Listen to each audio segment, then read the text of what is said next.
Hello guys, so welcome to the next tutorial, in this tutorial I want us to look into the Revit interface. So this is our Revit 2021 and you've downloaded it, and this is the interface that you get when you initially open it. And I want to put our focus on this specific area in which we are having our models and families.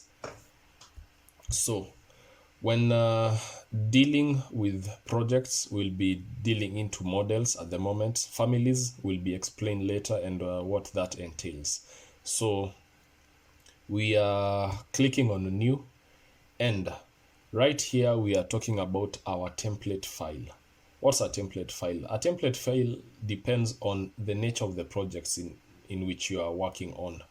So I, being in the metric system, I use the metric template, and it depends. Do I want to use do I want to do a construction drawing? Do I want to do an architectural drawing or a structural drawing? So in this case, we will be dealing with architectural template, and we are creating a new project. This is our Revit interface, in which on the left hand side we are having our properties panel, and below it we are having our project browser. So these are two elements that will come in handy in your handling of the project. Most of the time you'll be navigating between these two spaces, the properties panel and the project browser. That's what you have on the left hand side. And that being said, I want us to move to the top section, in which we are having various selection elements in which we can navigate through, and each section has its own characteristic of design, and it's a lot. Revit, it's quite a complex software, if I may say, but once understood, it becomes quite an enjoyable and an easy task. So I'll make this simple.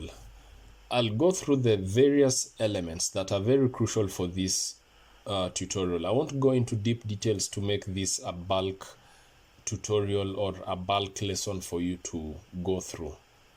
I want you to just understand these three parts: the architectural element, the insert element, and the datasmith. And actually the insert, not as much, the insert tab, but I want to put your focus on the architecture and the datasmith. With those two, we will be able to do a lot, and we will be able to design a project from scratch, and it will be limited to this specific tutorial that we are focusing on. Later on a different segment, we will look into the annotate tab, we will look into the collaborate, we will look into the massing and site, in which you'll be able to do landscaping elements. We will look deeper even into the insert, in which you'll be able to put images, you'll be able to link files. We'll look into the structure, in which you'll be able to do structural elements, but that's for another day. For this, put your focus on architecture, put your focus on datasmith. Now, on architecture, what are we looking into? We have our walls, we have our doors, windows, component. This is a very crucial tool.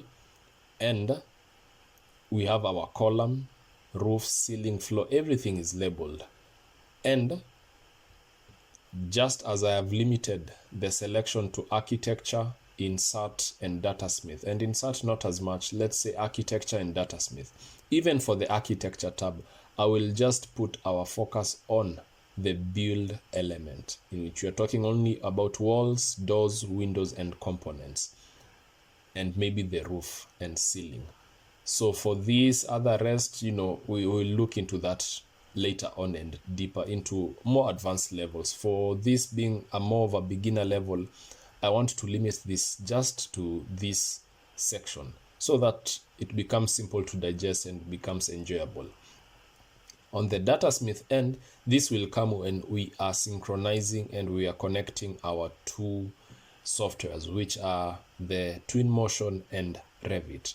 That being said, I want us to jump into a project that I will design from scratch. I don't know what I'll be designing. We'll just try to navigate it together. That's the beauty of creativity. That's the beauty of architecture. That's the beauty of art.